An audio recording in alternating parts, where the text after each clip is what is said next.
Everyday Life with Guardsmares, Chapter 10.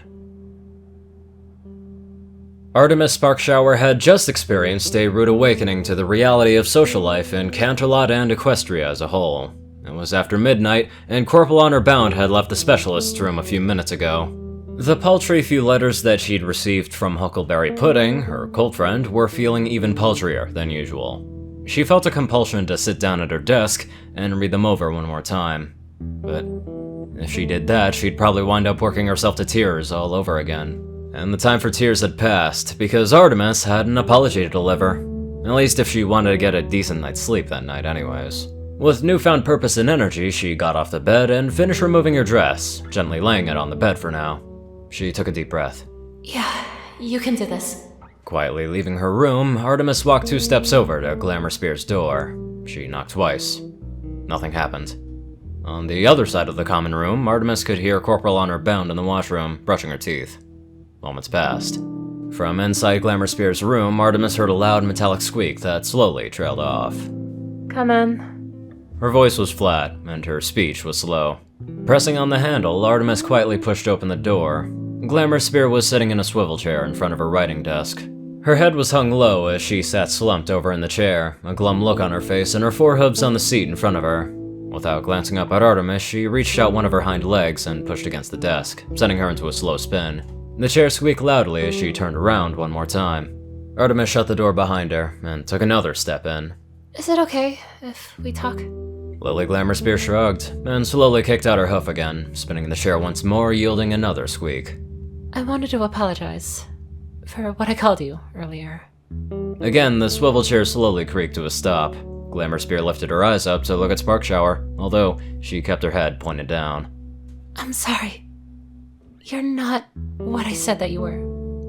Glamour Spear took a deep breath and looked back down to the ground. Yeah, well... Artemis could see her roll her tongue around in her mouth, seeming to chew something over. I guess it's really my own fault in the first place. Finally, she lifted her head to look back at the Pegasus. I'm the one who made you feel like you were something that you weren't first. And I'm sorry about that too. She straightened up a bit in the chair, and Artemis took another step closer. Honor explained things to me a bit more. Yeah. She nodded at the wall next to her bed. It was the one their room shared. I couldn't make anything out, but, I figured. Glamour Spear turned her chair a quarter away from Artemis, and laid her forehooves out on the writing desk. It didn't make sense the way I said it, really, but when you first told me, I couldn't believe it was anything but that. She turned her head and looked up at the Pegasus. VIPs don't treat us to anything unless they want something in return. That's just the way things are. Leaning forward, she lay her head on the desk and started to scratch at its surface with a hoof. Except when they aren't, I guess. The wooden, scuffed-up writing desk seemed to have her full and complete attention, so Artemis took a moment to look around Lily's room. Her wardrobe was so stuffed that the doors wouldn't close fully, and she could make out several slips of expensive-looking fabric poking out below the left door. Piled on top of her dresser were 2 roughly treated jewelry boxes, also full to bursting and drawers half open, leaking pearls and chains of gold and silver. Sitting between them was a jewelry stand adorned with feathered fascinators and other small headpieces. The bed was made, but the sheets were ruffled and loose. Pieces of her armor lay neatly on top of her hoof locker. Her desk was clear, save for a single item. In an open box, lined with dark blue silk, sat a silver medal attached to a white and blue ribbon. The medal depicted an ancient-style helmet, in silver and finely detailed, with a pair of large ram horns curling out from the front. It was the badge of a member of the Order of the Ram, the Equestrian Royal Guard's highest award for gallantry in the face of the enemy. Because it was made of silver, marked the bearer as a centurion, the middle of the 3 ranks of the order and the highest available to an enlisted soldier.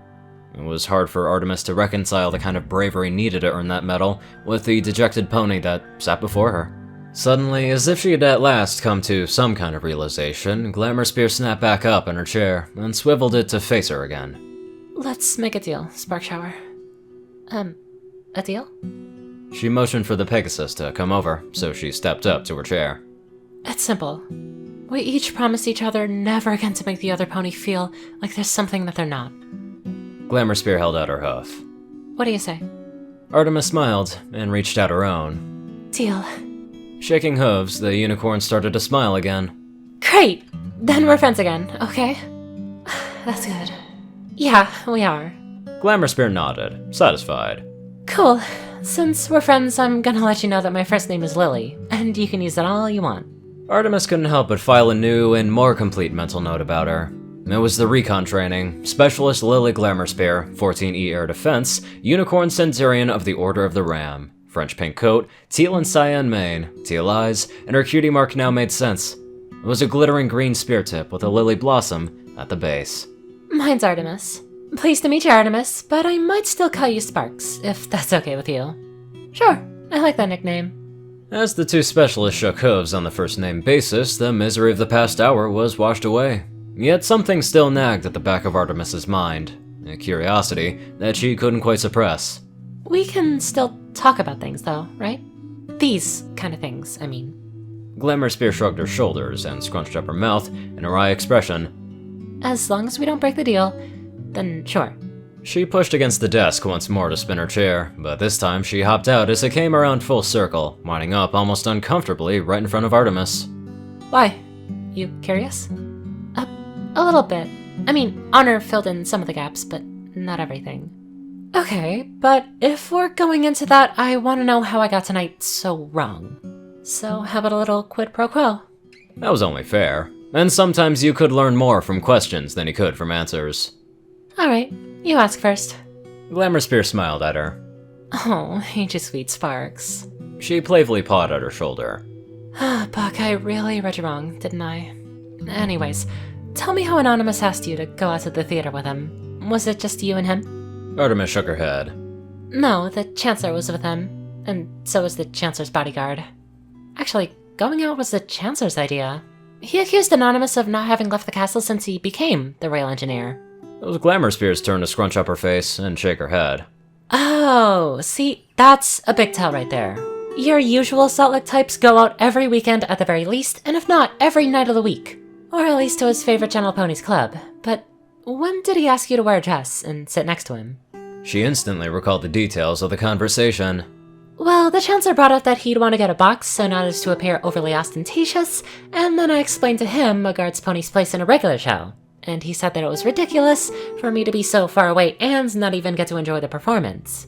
The unicorn arched her eyebrows, and Artemis saw her eyes darting left and right, like she was having trouble seeing something run by her. I mean, I guess he's not wrong. Sticking a guard in the hallway doesn't exactly help any pony, it doesn't even show off. But being the one in the audience with a guard at the wall makes you look like a pompous donkey, so that's why nobody does it. The whole deal makes a lot more sense when it's a big gala, and every pony's got their escorts lining the aisles. Suddenly, she snapped her head up and looked straight at the Pegasus.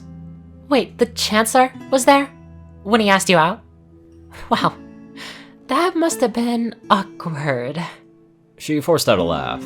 I mean, picking up a new saltine is one thing, and taking them out is another, but I can tell you, Philly, the picking up part is strictly done in private. Oh. That would explain why it felt like the Chancellor and his Guardsmare had wanted to say something, yet had remained silent. Glamour Spear sighed and shook her head. Walking over to her bed, she casually batted the back of her chair, setting it squeakily spinning around and around. If you'd told me all of that... She clambered up into bed and rolled out onto her back. Well, actually, I still might have been pig-headed enough to say the same things, I guess. Reaching over, she grabbed the other bed pillow and tossed it at the hoofboard, and nodded Spark Shower at its direction. Your turn now, Sparks. What you want to know? She climbed up and took her spot on the far end of the bed. What to ask? There was really just one question that mattered. So, why do you do it? Glamour Spear giggled. Oh geez, straight to the big one, huh? With another sigh, she looked aimlessly up at the wall behind her, pawing at it with a hoof. I mean, I like the attention, and I like the gifts, and I like getting to go places that I couldn't normally go. She looked back down at the Pegasus and shrugged. But I guess I really do it because I don't feel like settling down. And I don't mind knowing that I'm the other mare. Artemis found it a little hard to understand how any pony couldn't want to find the love of their life and settle down forever, but if that's how she felt, well, she supposed that what she did made sense. Still, though. You've never fallen in love? Lily chuckled. I've thought I was in love, but I usually turned out to be wrong. And if I find myself falling for my salt lick, well, that's my cue to end it there. It wouldn't be fair to try and turn that relationship into the other kind. Not for any of the 3 ponies involved. The unicorn pointed a hoof at her. Which is not to say that I don't like the cults I'm with, though. I mean, I gotta like them or else I won't let it happen, you know? They don't just pick me, I pick them too. Like with Captain Mildhuff? Sure. He's cute, and I figured him for a player when I first saw him at the swearing-in ceremony for the latest shoe camp graduates assigned to the castle, but we'll see where it goes. So have you ever been with any pony... famous? She giggled quite a bit at that. Oh, come on, Spark. Samir doesn't kiss and tell. Oh. Artemis was hoping that she'd had some interesting stories. Suddenly, Lily burst into more giggles. I'm kidding. Sisters before misters, right? Okay, so this one time... Yay! Story time! It's really nice to see that those two are friends again. One thing I'm wondering, though, is if Honorbound was able to get any sleep, because of all the giggling and the talking and shit like that just in the other room. But anyway, let's get on to our blossoming donators. Top donators: Dash of Evergreen, Peter Coulthard, J Tinman, Darkside, and Ponyman. Courier Crucii, Strix, Zar630, Narwhals, Delta Omega, RuneScythe9852, Dospo, Rhyny Dragonwolf, Hunter Norman, Austin Rowland, Secret Moon, Tall Russia, The Toilet Snake, Sword Brethren Mordred, Ronin Wandering, Ender-I63, Random Person Man Guy, Easy, Jack Catch, Starlight Glimmer, Squiddy Boy, David D. Sanchez, Soul Dragon, Gaggy, Trey, Shadow Drake, Joe Piercy, Alex F., Rainbow Dash, Teal'ca Anderson, TV Killer, John Becker, Leon Reynolds, Zach Rakau, Mr. ECU, Leslie Prickett, Edgar Garcia, One Kingdom 1, Nissa Rusan, Vazuri, Dyslexic Character Sheets, and Just a Random Boy. Thank you all very much for watching this video, and live life to the fullest.